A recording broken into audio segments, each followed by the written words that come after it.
Apprenez à vous démarquer pour Dieu. Bien-aimés, rappelez-vous que lorsque Jésus est venu se faire baptiser auprès de Jean, lorsqu'il est sorti du Jourdain, une voix s'est faite entendre du ciel et Dieu pouvait dire ceci: celui-ci est mon fils bien-aimé en qui j'ai mis toute mon affection. En d'autres termes, Dieu avait déjà l'espoir que Jésus-Christ va réjouir son cœur chaque jour. Et Jésus l'a démontré. Il ne vivait que pour Dieu, il ne vivait que pour réjouir le cœur de Dieu. Dans le livre d'Éphésiens, chapitre 5, verset 1, il est écrit: soyez donc les imitateurs de Christ. Nous devons aspirer à cela. C'est pourquoi le titre de mon enseignement de ce matin s'intitule « Démarquez-vous pour Dieu ».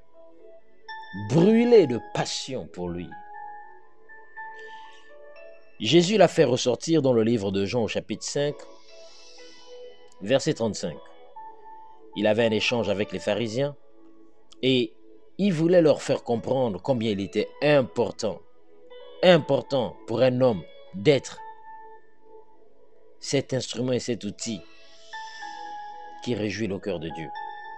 Il leur disait ceci: Jean était la lampe qui brûle et qui luit, et vous avez voulu vous réjouir une heure en sa lumière. Tout cela pour rappeler qu'il est important pour un homme, un enfant de Dieu, de désirer marquer la présence de Dieu dans sa vie, autour de lui. David nous a démontré cela lorsqu'il a affronté Goliath. Goliath narguait les armées d'Israël et elles se sentaient impuissantes et intimidées jusqu'à ce que David se présente. David savait qu'il pouvait vaincre Goliath et il l'a fait. Mais ce n'était pas une question de force pour David, juste une question d'idéologie. La différence entre David et les autres, c'était la façon de penser de David.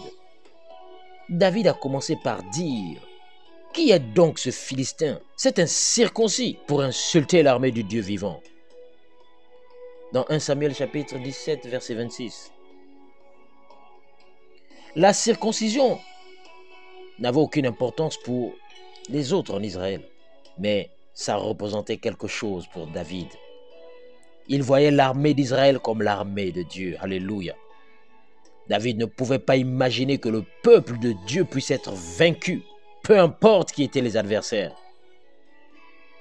Il faut que vous pensiez ainsi, bien-aimés en Christ. Votre désir devrait être de voir la gloire de Dieu au milieu de son peuple, sur son peuple. Votre désir devrait de voir sa gloire sur sa congrégation. David disait dans le psaume 63, à partir du verset 2, « Ô Dieu, tu es mon Dieu, je te cherche, mon âme a soif de toi. Mon corps soupire après toi dans une terre aride, desséchée, sans eau. Ainsi je te contemple dans le sanctuaire pour voir ta puissance et ta gloire, car ta bonté vaut mieux que la vie. Mes lèvres célèbrent tes louanges. » Alléluia. Cela devrait être votre passion en tant que chrétien. Dieu doit recevoir la gloire partout où vous êtes et où vous allez. Même si les autres autour de vous ne pensent pas beaucoup à libérer l'évangile, à libérer la parole, afin de gagner des âmes pour Dieu, soyez différents. Soyez une lumière ardente et brillante dans votre établissement, dans votre travail, dans votre entreprise. Dans le psaume 61, il est écrit que votre lumière brille. Et je dirais qu'elle brille ardemment et que les hommes puissent voir les bonnes œuvres et être provoqués à la justice de Dieu au travers de vous. Apprenez à vous démarquer pour Dieu. C'était le prophète Apita. Je vais vous inviter à faire simplement cette confession. Je suis la lumière qui brûle et qui brille, me tenant ferme et fort pour le Seigneur.